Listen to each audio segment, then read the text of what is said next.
Aquela virada de ano começou como qualquer outra, com a rua lotada, música alta, copos de plástico espalhados pelo chão e gente sorrindo sem perceber o peso estranho que o ar carregava. Eu estava parado perto do meio-fio, olhando os fogos de teste subirem antes da meia-noite, quando senti a sensação incômoda de que algo estava atrasado, como se o tempo estivesse respirando fundo antes de fazer algo errado. As pessoas gritavam, brindavam, abraçavam desconhecidos, mas havia um detalhe que ninguém parecia notar. Os relógios não estavam sincronizados. Alguns celulares marcavam 23 horas e 55, outros 23 horas e 57, e o painel digital da farmácia ainda mostrava 23 horas e 48. Ri daquilo no começo, atribuindo a falha de sinal, até perceber que os fogos haviam parado completamente. Não houve aviso, não houve silêncio gradual, apenas cessaram, como se alguém tivesse arrancado o som do céu.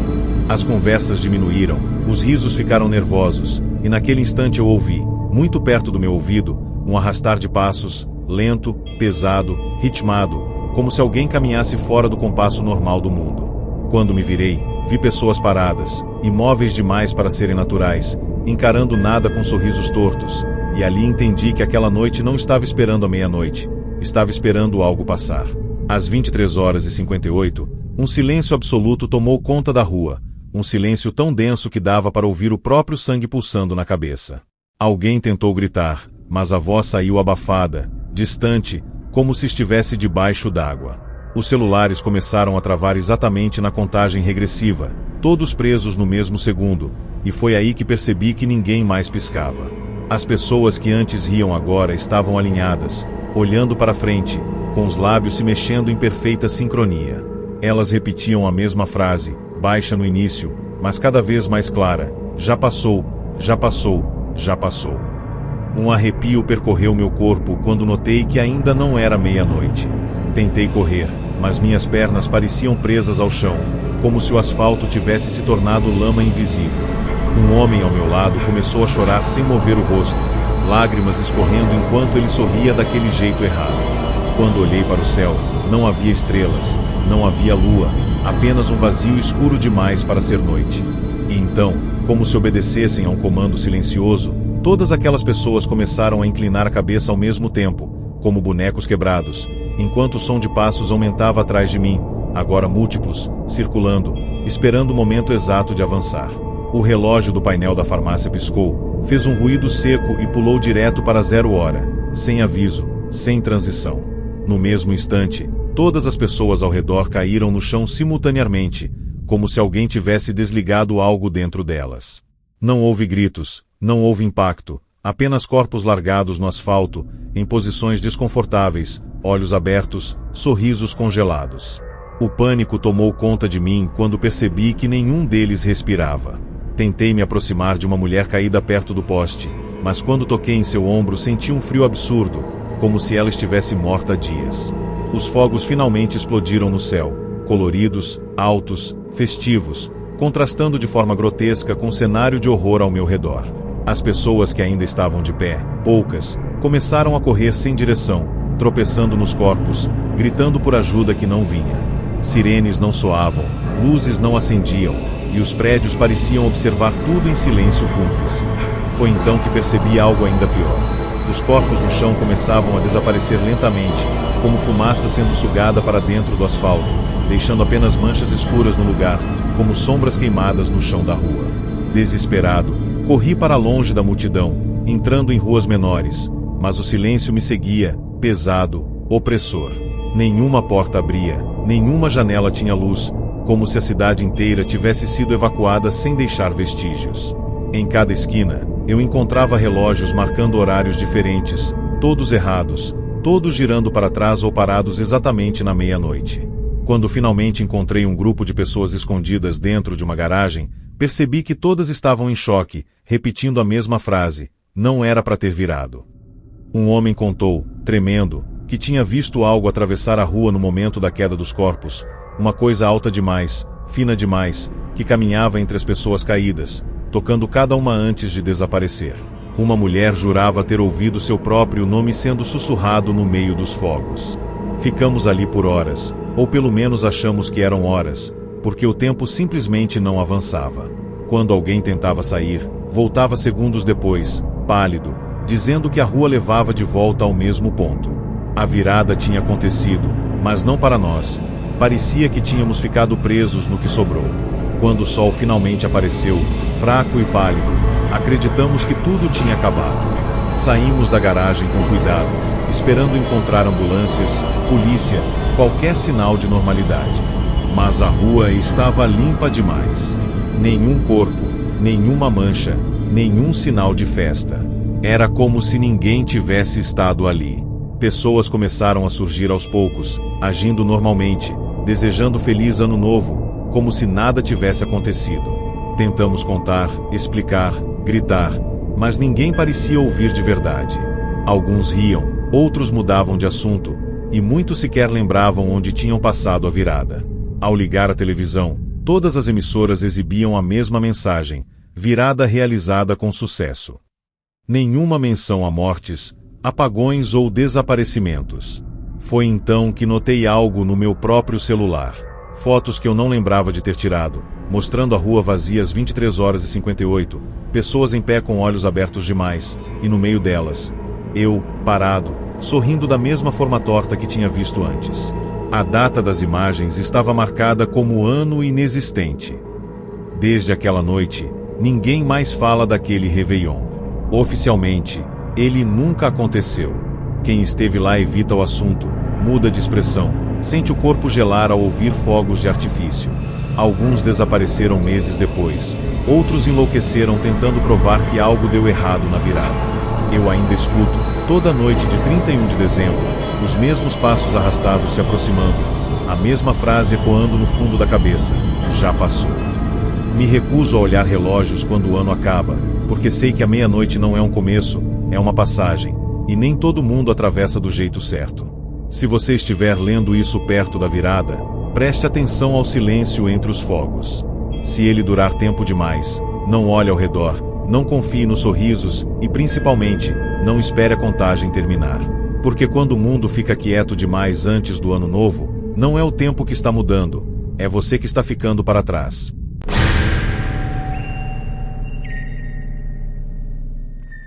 O prédio comercial onde eu trabalhava como segurança ficava completamente vazio no dia 31 de dezembro.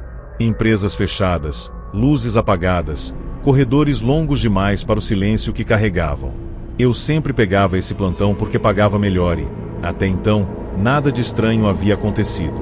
Naquela noite, cheguei por volta das 20 horas, registrei minha entrada e subi até a sala de monitoramento, onde dezenas de câmeras mostravam andares desertos, elevadores parados e o saguão principal iluminado apenas pela luz branca artificial. A cidade do lado de fora já estava em clima de festa, fogos de teste estourando ao longe, buzinas e música atravessando as paredes grossas do prédio. Às 23h30, preparei um café forte, decidido a aguentar acordado até a meia-noite para ir embora logo depois. Foi quando percebi algo estranho em uma das telas. A porta giratória do saguão estava se movendo lentamente, mesmo sem ninguém empurrando. Ajustei o zoom, achando que fosse falha da câmera, mas então vi uma figura entrar. Depois outra. E mais outra. Pessoas surgiam uma a uma, todas vestidas de branco, andando em silêncio absoluto, como se seguissem uma regra invisível. O prédio estava trancado. Nenhuma daquelas pessoas deveria estar ali. Levantei da cadeira e me aproximei das telas, sentindo um aperto no peito que não sabia explicar. As figuras se reuniam no centro do saguão, formando um círculo perfeito, todas de cabeça baixa, imóveis demais para serem naturais. Peguei o rádio para chamar alguém, mas só ouvi estática. Tentei ligar para a portaria externa, sem resposta. Olhei o relógio na parede da sala de monitoramento, 23h41. Voltei os olhos para as câmeras e vi que algumas daquelas pessoas agora encaravam diretamente para cima, exatamente na direção da câmera, como se soubessem que estavam sendo observadas. Nenhuma delas piscava.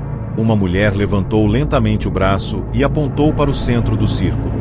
Nesse momento, algo que parecia uma sombra mais escura que o próprio chão se formou entre eles. Meu estômago revirou quando percebi que eles começaram a mover os lábios, sincronizados, numa contagem regressiva. Mas não era a contagem normal. Eles pulavam números, voltavam, aceleravam, como se o tempo ali embaixo obedecesse a outra lógica.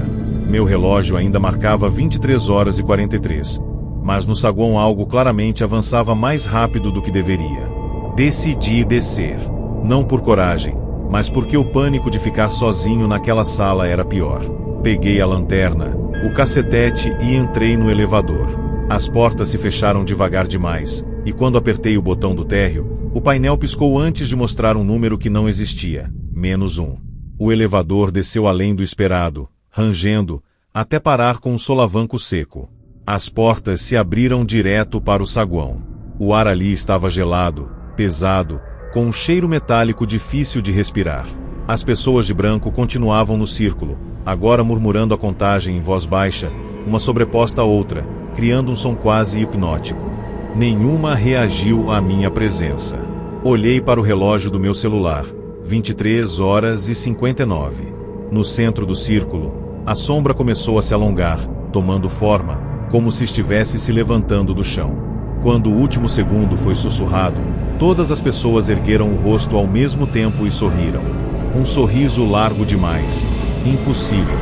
As luzes do saguão piscaram, e então tudo ficou completamente escuro. Quando as luzes voltaram, o saguão estava vazio.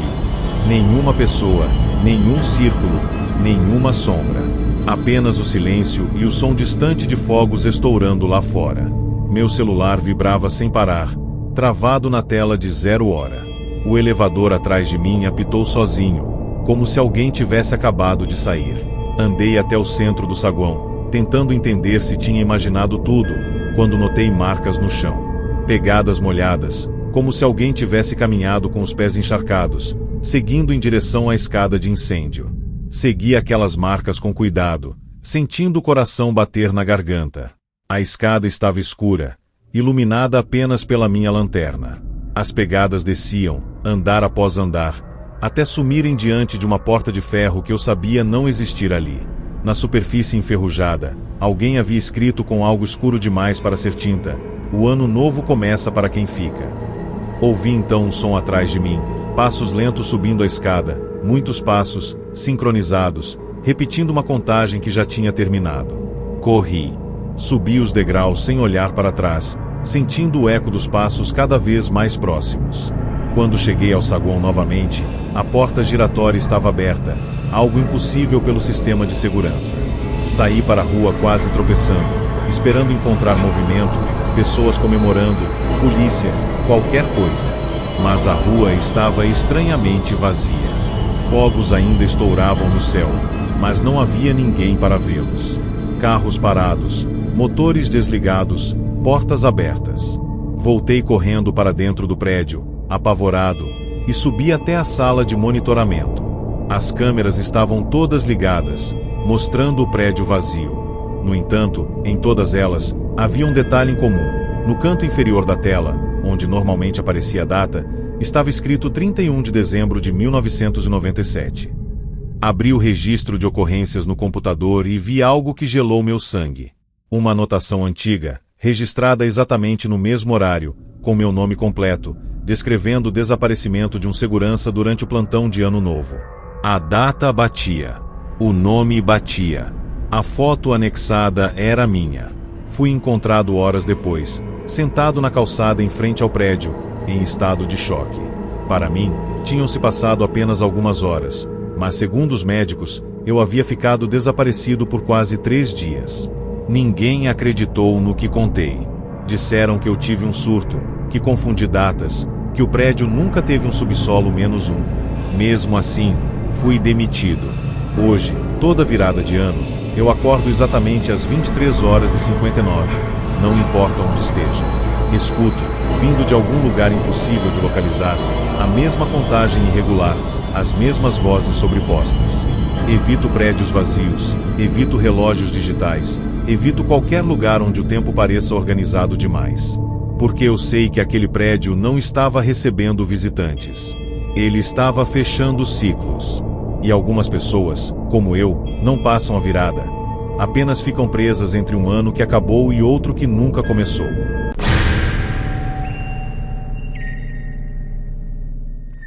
Eu decidi passar aquele Réveillon sozinho, por escolha própria. Depois de um ano inteiro de perdas, brigas e um cansaço que parecia grudado nos ossos, achei que a melhor forma de atravessar o ano novo seria em silêncio, sem festa, sem gente, sem expectativas. A casa estava escura, iluminada apenas pela televisão ligada em algum especial de fim de ano que eu não assistia de verdade. Do lado de fora, os sons da cidade iam crescendo aos poucos, buzinas, risadas, música distante, tudo anunciando que algo estava prestes a mudar. Às 23h50, meu celular vibrou com mensagens que eu ignorei. Fui até a cozinha buscar água quando ouvi 3 batidas secas na porta da frente. Não eram batidas apressadas, nem educadas demais. Eram firmes, calculadas, como se quem estivesse do outro lado soubesse exatamente que eu estava ali. Olhei pelo olho mágico e não vi ninguém. Abri a porta com cautela e encontrei apenas um embrulho no chão, simples, sem remetente. Ao pegá-lo, senti um peso estranho, como se estivesse segurando algo mais denso que papel. Um pequeno cartão preso ao pacote dizia apenas: presente do futuro. Abra à meia-noite. Mesmo sem entender porquê, levei aquilo para dentro, com a sensação incômoda de que eu já tinha aceitado algo que não deveria. Coloquei o embrulho sobre a mesa da sala e tentei ignorá-lo, mas meus olhos voltavam para ele o tempo todo. Faltavam poucos minutos para meia-noite, e a casa parecia diferente, mais silenciosa do que deveria ser. O especial na TV travou, a imagem congelada em sorrisos artificiais. Às 23h58, o relógio da parede começou a atrasar, fazendo um tic-tac irregular, como se estivesse engasgando. Resolvi abrir o presente antes que perdesse a coragem. Dentro havia um calendário do próximo ano, novo, impecável. Folheei por curiosidade e senti o estômago afundar. Todos os dias estavam riscados com um traço grosso e escuro, exceto 31 de dezembro. Não havia feriados marcados, aniversários, nada além daquele único dia intacto. No verso da última página, uma frase escrita à mão dizia: "O tempo só guarda quem aceita ficar." Um frio percorreu minhas costas quando percebi que a caligrafia não era desconhecida. Era a minha. Antes que eu pudesse reagir, ouvi meu celular tocar. O visor mostrava meu próprio número ligando para mim. Atendi com a mão tremendo, e do outro lado ouvi minha voz, idêntica, cansada, falando baixo, como se tivesse medo de ser ouvida. Ela disse para eu não aceitar convites naquele ano, para evitar comemorações, festas, encontros, porque toda celebração teria um preço que eu não estaria disposto a pagar. Tentei responder, mas a ligação caiu sozinha. No mesmo instante, o calendário começou a pingar algo escuro no chão, manchando o tapete, como se estivesse sangrando. O relógio da parede bateu meia-noite, mas não houve fogos, nem barulho algum. Um silêncio absoluto tomou conta da casa. As luzes piscaram e, quando estabilizaram, percebi que algo estava errado comigo. Meu reflexo no espelho do corredor parecia atrasado, copiando meus movimentos com uma fração de segundo de demora. A televisão voltou sozinha, mas agora exibia apenas imagens da minha própria sala, como se uma câmera estivesse me observando de algum canto impossível. Na tela, vi uma versão de mim mesmo sentada no sofá, olhando diretamente para mim, sorrindo de forma contida, como quem finalmente encontrou o lugar certo para ficar. As horas seguintes não passaram. O relógio permanecia travado em 0 hora, e meu celular não tinha sinal, apenas notificações antigas reaparecendo, desejos de feliz ano novo enviados por pessoas que eu já não via há anos. Decidi sair de casa, convencido de que precisava de ar, mas ao abrir a porta encontrei o mesmo corredor, a mesma porta, repetidos infinitamente, como se a casa tivesse se dobrado sobre si mesma. Cada tentativa de saída me trazia de volta para a sala. O calendário continuava pingando no chão, formando uma poça escura que refletia imagens que não eram minhas lembranças. Vi festas que eu não fui, encontros que evitei, anos que não vivi. A versão de mim na televisão se levantou e bateu na tela por dentro, como se quisesse sair. Ela disse que aquele era o lugar para quem desistia de seguir, para quem preferia observar o tempo passar em vez de atravessá-lo. Entendi, com um desespero crescente, que o presente não era uma ameaça, era uma substituição. Tentei destruir o calendário, rasguei páginas, joguei no lixo, mas os dias riscados voltavam ao lugar, intactos. A única página que não se regenerava era a do dia 31 de dezembro. Quando tentei rasgá-la, senti uma dor aguda no peito, como se estivesse arrancando algo de dentro de mim. A versão da televisão saiu finalmente da tela, pisando na sala como se sempre tivesse pertencido àquele espaço. Ela tocou meu ombro e disse que alguém precisava ficar para manter o tempo funcionando, alguém que aceitasse o silêncio entre os anos. Enquanto isso, o mundo lá fora continuaria, sem perceber a troca. Senti meu corpo ficando pesado, minhas pernas falhando, enquanto aquela outra versão caminhava até a porta da frente, agora aberta. Do lado de fora, ouvi fogos, vozes, vida. Antes de sair, ela virou para mim e desejou feliz ano novo, com um sorriso que eu reconhecia bem demais. Hoje, eu não sei dizer quanto tempo passou. Aqui dentro, os relógios não se movem, e o calendário só tem um único dia intacto, sempre à minha frente. Às vezes, vejo pela televisão a minha outra versão vivendo normalmente, comemorando viradas, aceitando convites, sorrindo em fotos. Ninguém percebe a diferença. Todos acham que sou eu. Toda noite de 31 de dezembro, alguém bate na porta. Eu preparo o embrulho com cuidado, escrevo o cartão com a minha própria letra e espero. Porque o tempo não para. Ele apenas exige que alguém fique para trás. E quando você escolhe passar o ano novo sozinho, precisa ter certeza de que está realmente disposto a continuar existindo depois da meia-noite. A praia estava lotada naquela noite de Réveillon, gente chegando desde cedo, famílias inteiras carregando cadeiras, caixas térmicas, crianças correndo na areia enquanto adultos disputavam espaço perto da água. O clima era de euforia, música alta misturada ao barulho constante do mar, vendedores ambulantes gritando ofertas e celulares apontados para o céu esperando o momento dos fogos. Eu estava ali com amigos, mas desde o começo senti algo fora do lugar. O vento estava estranho, quase inexistente, e o calor parecia abafado demais, como se o ar estivesse preso. Por volta das 23h40, percebi que o mar começou a recuar lentamente. No início ninguém deu importância.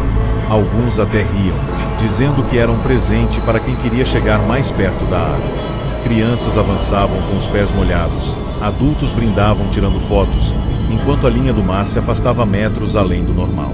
Só que aquilo não parava. Quanto mais se aproximava da meia-noite, mais o oceano recuava, revelando partes da areia que nunca ficavam expostas. O silêncio começou a se infiltrar aos poucos, não de uma vez, mas como se alguém estivesse abaixando o volume do mundo. Às 23h55, o recuo já era impossível de ignorar. Barcos que estavam ancorados ficaram tortos, encalhados na areia molhada. Pessoas começaram a comentar que aquilo não era normal, mas ninguém queria ser o primeiro a ir embora numa noite como aquela. O mar estava liso demais, sem ondas, sem espuma, parecendo uma superfície morta. O som das músicas diminuiu, não porque desligaram, mas porque simplesmente não se propagava mais direito. Era como se o ar estivesse pesado demais para carregar o som. Olhei ao redor e vi dezenas de pessoas com os pés dentro da água rasa, aproveitando o momento, rindo, filmando. Algumas mais ousadas caminhavam ainda mais para dentro, seguindo o mar que se afastava. Meu celular vibrava com mensagens desejando feliz ano novo adiantado, mas o sinal oscilava. Às 23h59, ouvi alguém atrás de mim dizer em voz baixa: "Isso não é maré, é espaço." Quando me virei para perguntar o que ele quis dizer, não havia ninguém ali. O relógio virou 0h sem fogos, sem gritos, sem contagem regressiva. Exatamente na virada, o mar voltou. Não como uma onda comum, mas como uma parede silenciosa de água escura que avançou rápido demais para qualquer reação. Não houve estrondo, não houve barulho de impacto. As pessoas que estavam com os pés na água simplesmente desapareceram. Não foram arrastadas, não gritaram, não lutaram. Sumiram, como se tivessem sido apagadas da cena. Onde antes havia dezenas de pessoas, restou apenas água lisa novamente. Por alguns segundos, ninguém entendeu o que tinha acontecido. Então os fogos explodiram no céu, altos, coloridos, ensurdecedores, criando um contraste grotesco com o vazio à beira-mar. Gritos começaram a surgir, pessoas correndo desorientadas, chamando nomes que não respondiam. Olhei para o lugar onde meus amigos estavam segundos antes e vi apenas chinelos boiando, copos virados, celulares na areia molhada. Não havia corpos. Não havia sinais de afogamento. Apenas ausência. O caos se espalhou rápido, mas de forma estranha. Algumas pessoas choravam, outras gritavam por socorro, porém muitas simplesmente observavam, paradas, como se algo dentro delas tivesse sido desligado. A polícia demorou a chegar, e quando chegou, parecia confusa demais para agir. Ninguém conseguia explicar como tantas pessoas tinham desaparecido ao mesmo tempo, sem barulho, sem vestígios. O mar, agora, estava calmo demais, como se nada tivesse acontecido. Enquanto todos olhavam para a água, comecei a notar algo perturbador na areia. Marcas de mãos. Não marcas normais, mas impressões profundas, como se alguém tivesse sido puxado de baixo para cima, tentando se agarrar ao chão. Elas surgiam aos poucos, espalhadas por toda a faixa onde o mar tinha recuado antes. Algumas marcas estavam sobrepostas, outras levavam em direção ao oceano. Quanto mais eu olhava, mais tinha a sensação de que a areia estava respirando, se movendo de leve, como se algo ainda estivesse tentando sair dali. Na manhã seguinte, a praia estava interditada. Noticiários falavam em desaparecimentos misteriosos, mas evitavam mostrar imagens da areia. Quando consegui voltar ao local, horas depois, não havia sinal algum do que eu tinha visto. Nenhuma marca, nenhum objeto esquecido, nada. Era como se aquelas pessoas nunca tivessem estado ali. Famílias procuravam parentes, amigos procuravam amigos, mas muitos nomes simplesmente não constavam em listas, registros, nada. Algumas pessoas juravam lembrar, outras diziam nunca ter visto aquelas vítimas. Comecei a perceber que até minhas próprias lembranças estavam falhando. Rostos se apagavam da minha mente, vozes desapareciam, como se o mar tivesse levado não só os corpos, mas também a existência daquelas pessoas. À noite, ao fechar os olhos, eu sonhava com a praia vazia, ouvindo batidas vindas debaixo da areia, como pedidos de ajuda que nunca chegavam à superfície. Desde então, evito praias em Réveillons. Toda vez que ouço falar de maré estranha, de água recuando demais, sinto o corpo gelar. Alguns sobreviventes dizem ouvir, exatamente à meia-noite do dia 31, um som baixo vindo do chão, como mãos raspando na areia. Outros afirmam que o mar não levou aquelas pessoas, apenas abriu espaço para elas irem a um lugar onde o tempo não passa. O que mais me assusta é que, a cada ano, mais gente some da memória coletiva. Fotos desaparecem, nomes deixam de existir, histórias ficam incompletas. Como se o oceano estivesse cobrando presenças silenciosas toda virada de ano. E se você estiver numa praia no dia 31 e perceber o mar recuando demais, não se aproxime, não filme, não espere os fogos. Porque quando o oceano fica quieto demais na virada, ele não está recuando, está abrindo passagem.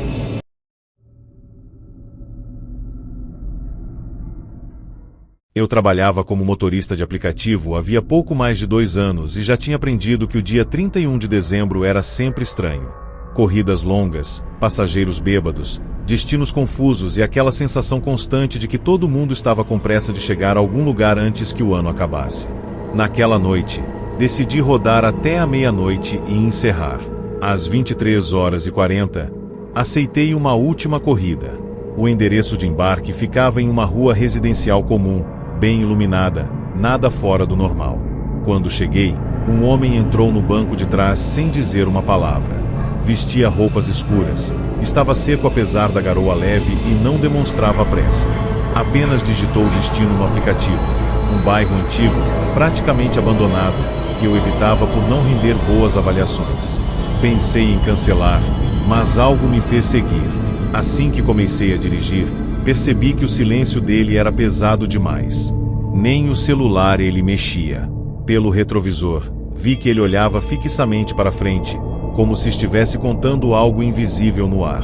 O trajeto começou normal, mas logo notei que o relógio do painel do carro estava adiantando e atrasando ao mesmo tempo, pulando segundos de forma irregular.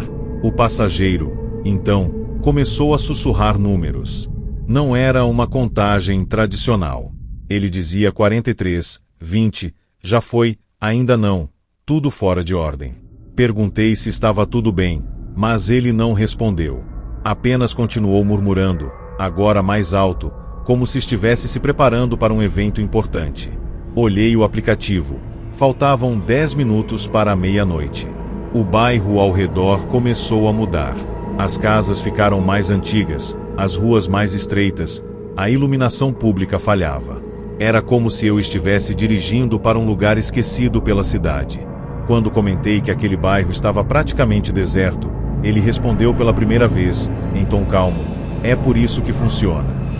Senti um frio percorrer a espinha quando percebi que não lembrava de ter virado tantas ruas assim. Às 23h58, o passageiro endireitou a postura e disse que faltava pouco. Meu celular perdeu o sinal, o GPS travou e o aplicativo parou de atualizar. Mesmo assim, eu continuei dirigindo, como se soubesse exatamente para onde ir. O bairro abandonado parecia ainda mais vazio do que o normal, sem carros, sem pessoas, sem som algum além do motor.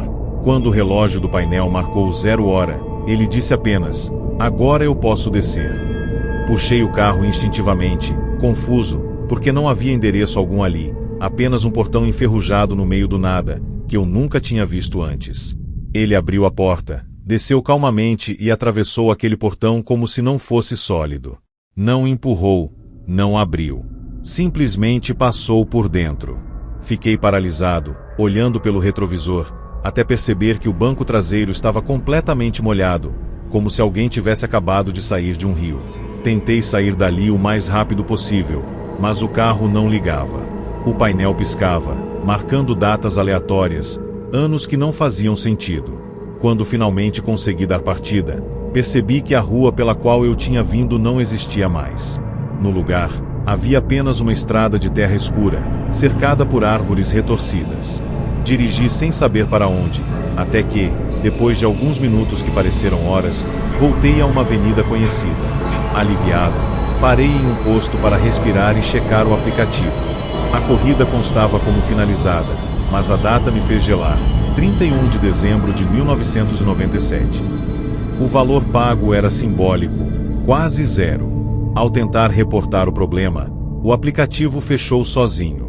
Dentro do carro, o cheiro de água velha permanecia forte, e no banco traseiro encontrei algo que não estava ali antes.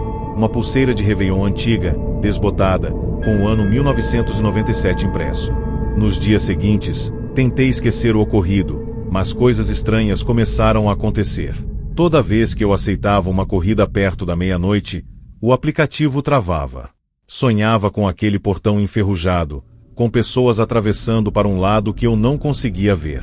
Pesquisando na internet, encontrei uma notícia antiga sobre um grupo de pessoas que desapareceu na virada de 1997 para 1998 exatamente naquele bairro abandonado.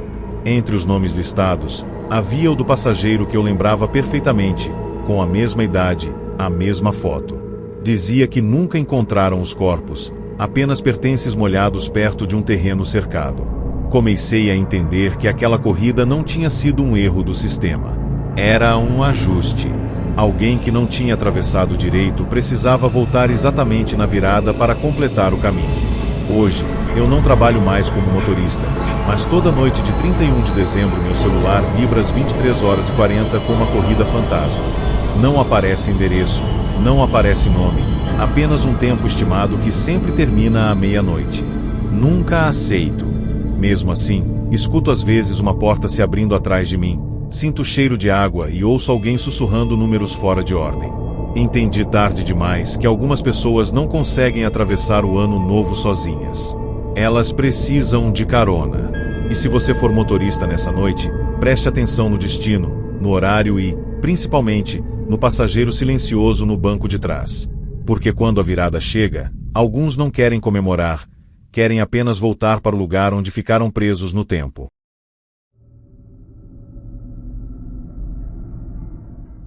A tradição daquela família nunca falhava.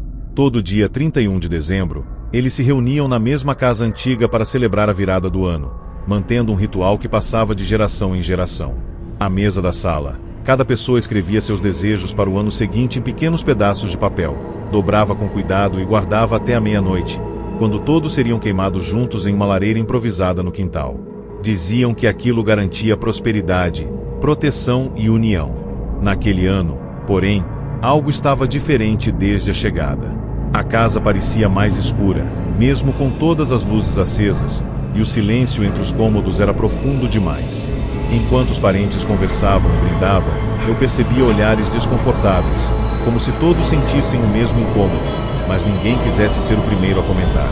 Às 23h30, sentamos à mesa para escrever os desejos.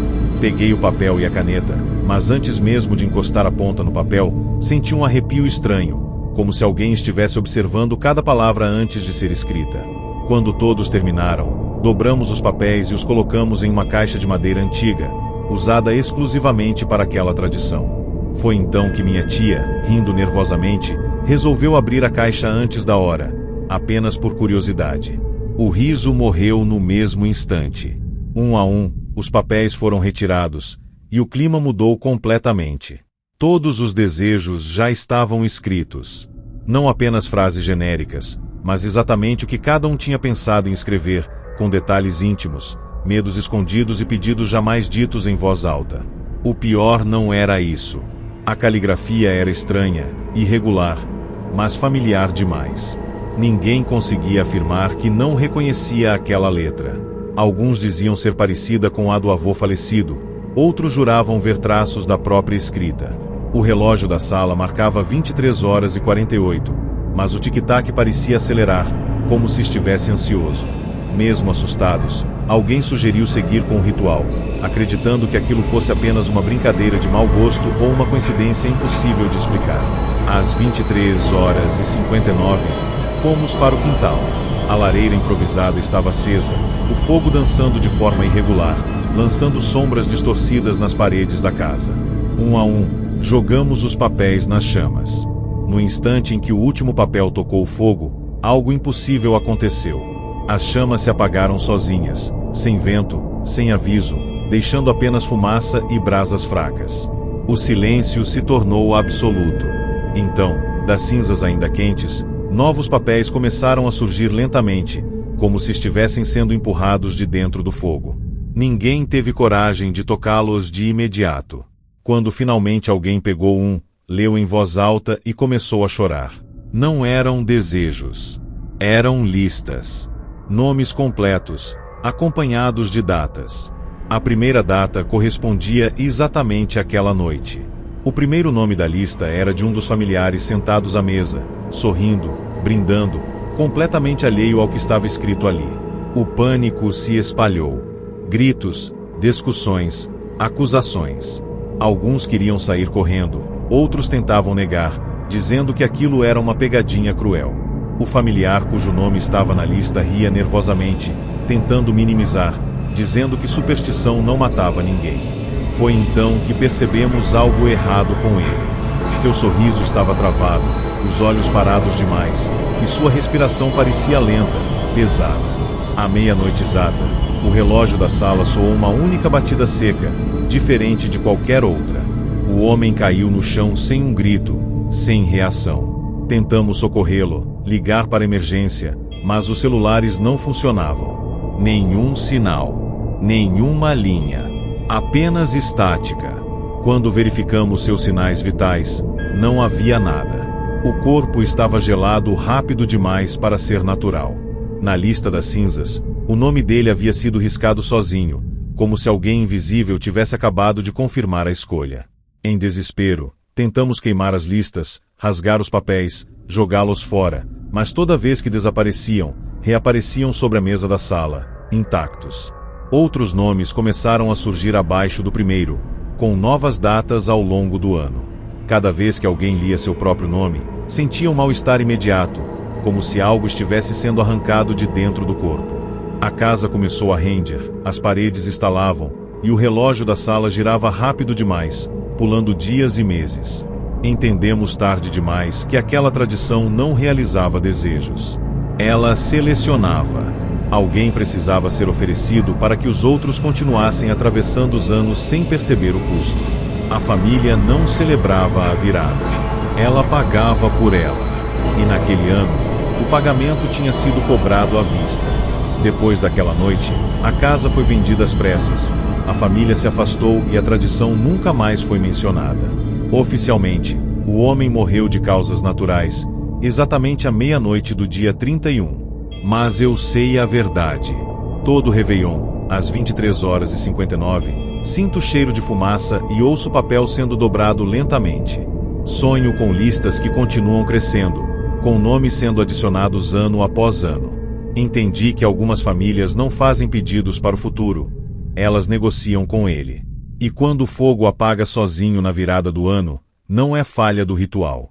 É sinal de que alguém já foi escolhido para não ver o próximo desejo se realizar.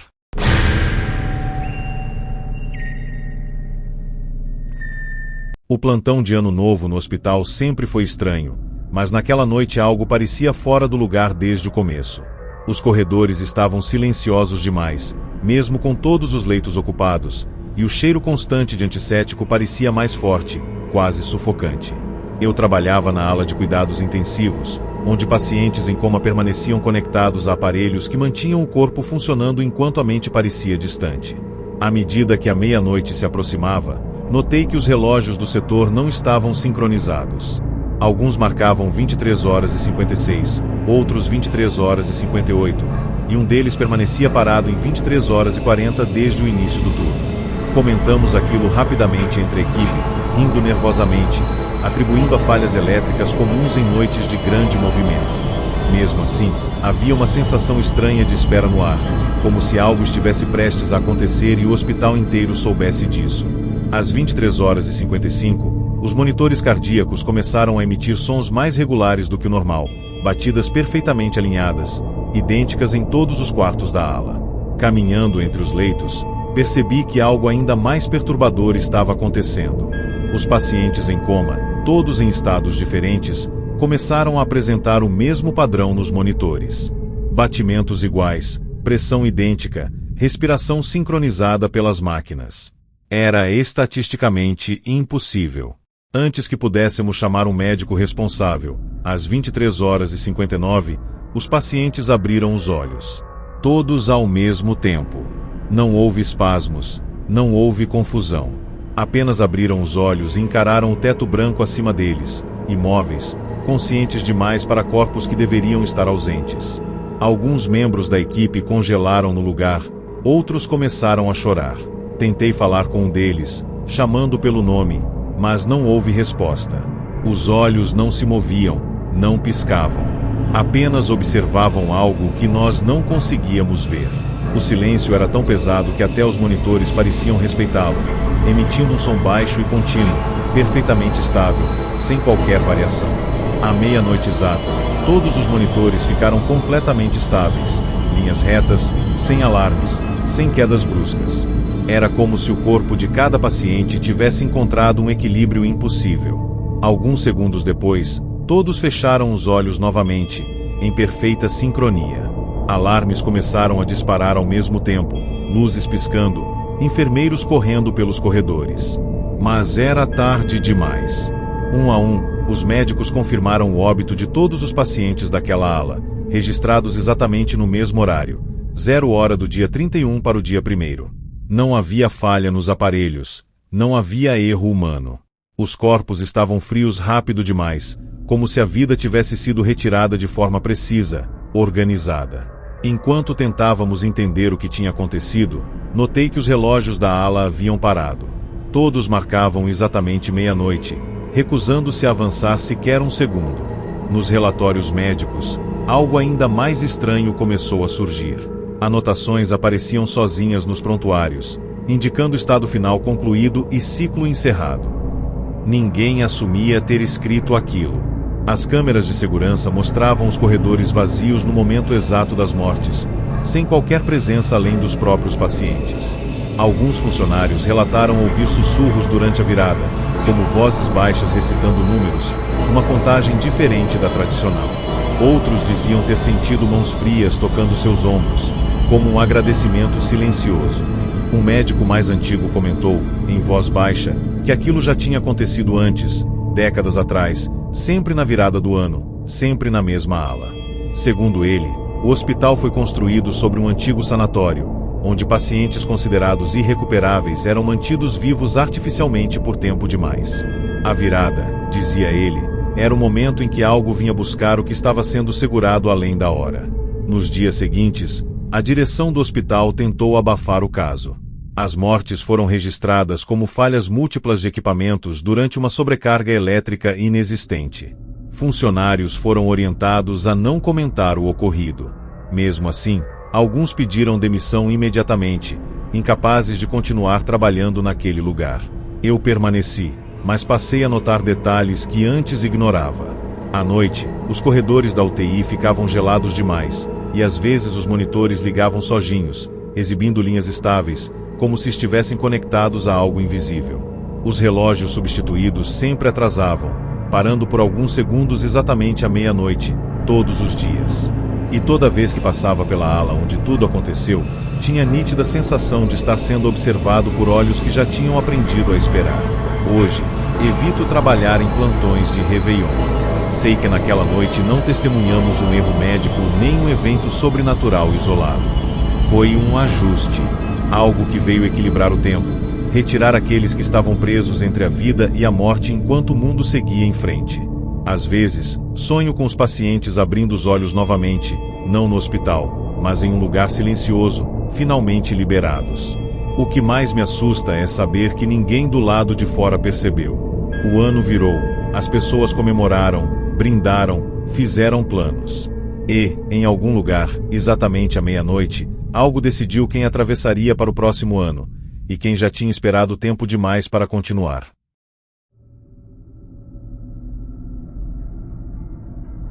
A ideia parecia simples: passar a virada do ano fazendo algo diferente e registrar tudo para postar depois. Éramos 5 amigos e escolhemos um prédio abandonado no limite da cidade, conhecido apenas como um esqueleto de concreto esquecido desde os anos 80. Ninguém morava ali, ninguém vigiava, e o acesso era fácil demais para um lugar que deveria estar interditado. Chegamos por volta das 22 horas, rindo, levando lanternas, bebidas e celulares carregados para filmar a contagem regressiva do jeito mais underground possível, como um deles disse. O interior do prédio era escuro, cheirava a mofo e ferrugem, mas nada que parecesse realmente perigoso. Subimos até um andar alto para ter vista da cidade e dos fogos. Conforme a noite avançava, notei algo estranho. O som da cidade lá fora parecia distante demais, como se estivéssemos isolados dentro de uma bolha. Mesmo assim, continuamos gravando, brincando com o eco dos corredores vazios, sem perceber que aquele lugar não estava vazio coisa nenhuma. Ele apenas esperava. Às 23h50, começamos a preparar a gravação principal. Um dos amigos posicionou o celular no tripé improvisado, enquadrando todos nós com a cidade ao fundo. Quando testamos o áudio, percebemos um ruído estranho, uma espécie de sussurro constante que não ouvíamos a ouvido nu. Achamos que fosse interferência ou vento passando pelas frestas do prédio. O relógio de um deles marcava um horário diferente do outro, mas ninguém deu importância. Quando faltavam 2 minutos para meia-noite, começamos a contagem regressiva para o vídeo, rindo, empolgados. Foi então que, na gravação, surgiu uma sexta voz. Clara, baixa, mas perfeitamente audível. Ela contava números que não batiam com os nossos. Enquanto dizíamos 10, 9, 8, a voz dizia 7, 4, já foi. Paramos na hora, olhando uns para os outros, tentando identificar quem estava brincando. Nenhum de nós assumiu. E o pior, nenhum de nós lembrava de ter ouvido aquela voz ao vivo. Decidimos continuar, achando que aquilo deixaria o vídeo ainda mais assustador. Recomeçamos a gravação exatamente às 23h59. A cidade ao fundo começou a silenciar de forma estranha, como se alguém estivesse fechando uma porta invisível entre nós e o mundo lá fora. Quando chegamos ao 0, o celular apitou e a imagem congelou. Naquele instante, sentimos um frio súbito atravessar o ambiente. As lanternas piscaram, e um dos amigos jurou ter visto movimento atrás de nós, no corredor escuro. A gravação parou sozinha. Tentamos assistir ao vídeo ali mesmo, mas o arquivo demorou a carregar. Quando finalmente abriu, o que vimos fez o sangue gelar.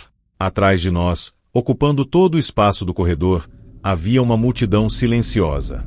Pessoas paradas, imóveis, olhando diretamente para a câmera.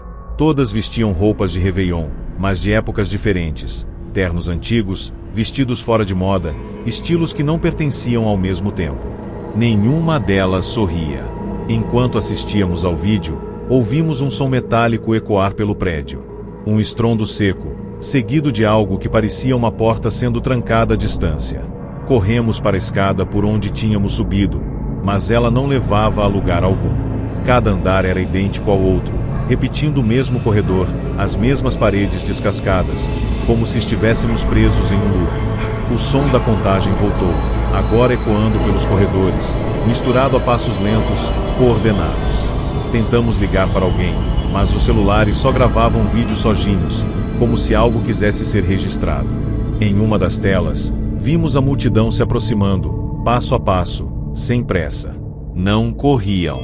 Não precisavam. Elas sabiam que o prédio não tinha saída depois da virada.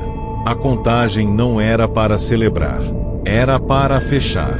Depois de um tempo impossível de medir, encontramos uma porta diferente das outras. Ao abri-la, demos de cara com a vista da cidade novamente, intacta, cheia de fogos no céu. Aliviados, atravessamos correndo. Do lado de fora, estávamos no térreo, como se nunca tivéssemos subido. Pessoas passavam na rua desejando feliz ano novo, sem notar nosso desespero. Quando tentamos explicar, ninguém parecia nos ouvir direito. Ao revisar os celulares, percebemos algo ainda pior. Em todas as gravações daquela noite, aparecíamos apenas 4. Um de nós não estava em nenhuma imagem, em nenhum reflexo, em nenhum áudio. Era como se nunca tivesse entrado no prédio. Tentamos ligar para ele. O número não existia mais. Hoje, aquele prédio continua abandonado, mas ninguém consegue explicar por que às vezes surgem luzes acesas lá dentro na noite de 31 de dezembro.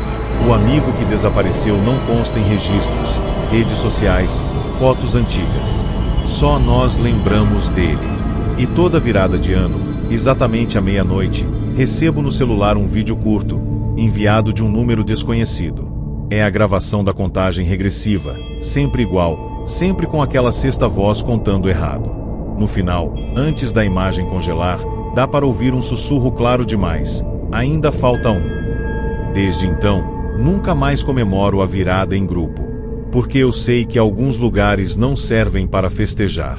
Servem apenas para completar a multidão que espera o próximo ano fechar mais uma porta.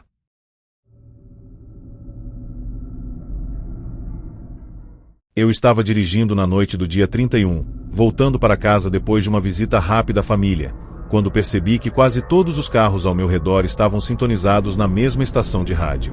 Era estranho, porque eu não lembrava de ter escolhido aquela frequência, mas a voz do locutor soava clara demais para ignorar. Ele anunciava a contagem regressiva para o ano novo, porém em um ritmo mais lento do que o normal, alongando cada segundo como se quisesse segurar o tempo. As ruas estavam cheias, buzinas soavam, pessoas colocavam a cabeça para fora das janelas comemorando. Ainda assim, algo não encaixava. O céu estava sem fogos, silencioso demais para aquele horário. Olhei o relógio do painel, 23h50. A rádio dizia que faltavam poucos instantes. Conforme avançava, notei que os semáforos permaneciam todos verdes, sem alternar, criando um fluxo contínuo e desconfortável. Era como se a cidade inteira estivesse sendo conduzida para algum ponto invisível, obedecendo àquela voz calma que não parecia pertencer a ninguém conhecido. Às 23h55, a rádio começou a repetir frases estranhas entre os números. Prepare-se, permaneça no lugar. O ciclo está quase completo. Alguns motoristas começaram a reduzir a velocidade sem motivo aparente. Outros simplesmente pararam no meio da rua, desligando os carros e descendo, confusos, olhando ao redor como se tivessem esquecido para onde iam. Tentei trocar de estação, mas o botão não respondia. A voz continuava, agora mais próxima, quase sussurrada, apesar de sair dos alto-falantes. Não se apresse, dizia ela, nem todos precisam seguir. Olhei pelos retrovisores e vi pessoas paradas nas calçadas, imóveis, encarando painéis eletrônicos de lojas que começaram a acender sozinhos. Todos exibiam a mesma mensagem: Aguarde. O sinal do celular sumiu, e o GPS mostrava apenas uma tela preta com um pequeno círculo girando, como se estivesse tentando carregar algo que nunca chegava.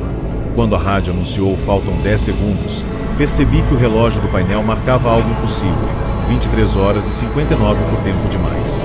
Os segundos não avançavam. A voz começou a contar, mas cada número demorava longos e sufocantes intervalos. Ao chegar ao 0, não houve fogos, nem comemoração. Apenas uma frase seca, dita em tom neutro: ano encerrado. No mesmo instante, todos os carros ao meu redor desligaram. Os faróis se apagaram, as ruas ficaram mergulhadas em uma penumbra estranha, iluminada apenas por telas de anúncios que continuavam mostrando a palavra reiniciando. Pessoas tentaram ligar os veículos, empurrar portas, gritar, mas o som parecia não se espalhar. Desci do carro sentindo um frio intenso, percebendo que não havia vento, nem insetos, nem qualquer ruído natural. A cidade inteira parecia congelada, suspensa entre um segundo que nunca terminava e um novo ano que não começava. Caminhei alguns metros e notei que todos os relógios públicos marcavam exatamente o mesmo horário, 0 hora. Nenhum avançava. A rádio, ainda ligada dentro dos carros desligados, começou a emitir um ruído baixo, como um coro distante. Alguns painéis de lojas piscavam, exibindo frases incompletas: erro no sistema, dados insuficientes, tentando novamente. Pessoas começaram a desaparecer de forma sutil, não como um sumiço brusco, mas como se fossem sendo apagadas da paisagem. Um homem que estava ao meu lado simplesmente não estava mais ali quando me virei. No lugar, restava apenas um espaço vazio, como uma falha na imagem. A sensação era de que a cidade estava sendo revisada, item por item, enquanto algo decidia o que deveria continuar existindo depois daquela noite.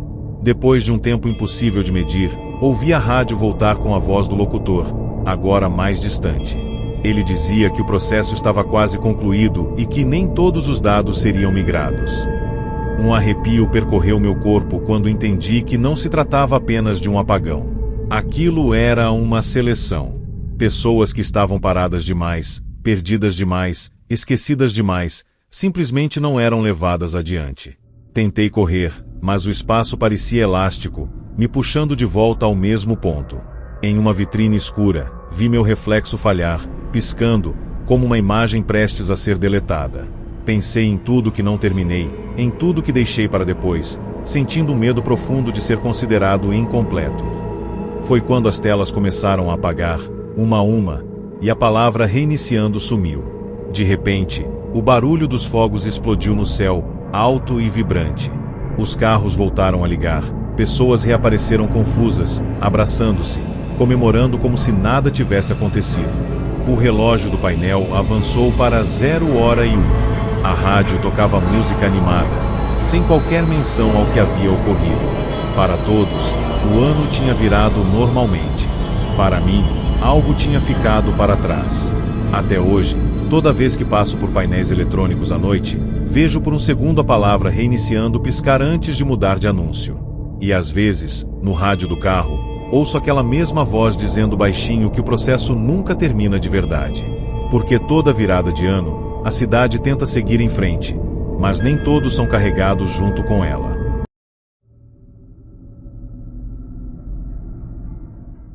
Na virada do ano passado, aceitei trabalhar como segurança em um prédio antigo no centro da cidade, daqueles que ficam praticamente vazios no dia 31 porque todos os moradores viajam para passar o Réveillon fora. O turno começava às 10 da noite e terminava só depois das 2 da manhã. Parecia fácil, monitorar câmeras, fazer rondas e esperar o novo ano chegar em silêncio. O prédio tinha 15 andares, corredores longos e iluminação fraca, sempre piscando. Às 23h30, enquanto a cidade já explodia em fogos ao longe, notei algo estranho nas câmeras. Em todos os andares, portas de apartamentos começaram a se abrir sozinhas, lentamente, como se alguém estivesse saindo para comemorar. O problema é que eu sabia que aqueles apartamentos estavam vazios. Peguei o rádio para avisar a portaria externa, mas só ouvi estática. Foi nesse momento que o elevador começou a subir e descer sem parar, mesmo sem ninguém chamá-lo. Decidi fazer a ronda a pé, começando pelo primeiro andar. O silêncio era pesado, interrompido apenas pelo eco dos meus passos e pelo som distante dos fogos. Conforme subi as escadas, percebi que as portas abertas revelavam apartamentos completamente escuros, mas com mesas arrumadas, copos cheios e pratos servidos, como se uma festa estivesse prestes a começar. Em alguns, a televisão estava ligada, todos sintonizados no mesmo canal, exibindo a contagem regressiva para o ano novo. O detalhe perturbador era que os apresentadores não sorriam. Eles encaravam a câmera de forma séria, quase tensa, repetindo que aquele ano precisava terminar corretamente.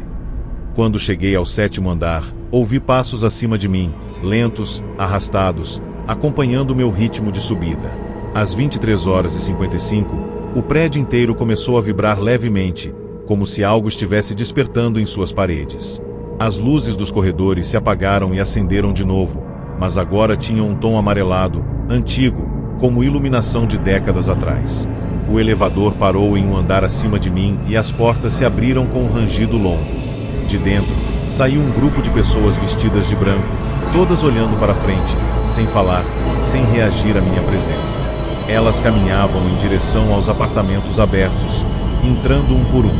Reconheci alguns rostos pelos murais antigos do prédio, antigos moradores que haviam morrido ali ao longo dos anos. Meu corpo travou quando percebi que aquilo não era uma coincidência. Aquele prédio não estava vazio naquela noite. Quando o relógio do meu celular marcou 23h59, todas as televisões ligadas começaram a transmitir a mesma imagem. Uma câmera fixa mostrando o próprio prédio, como se alguém estivesse observando de fora. A voz do apresentador anunciou que a virada estava prestes a acontecer e pediu que todos retornassem aos seus lugares.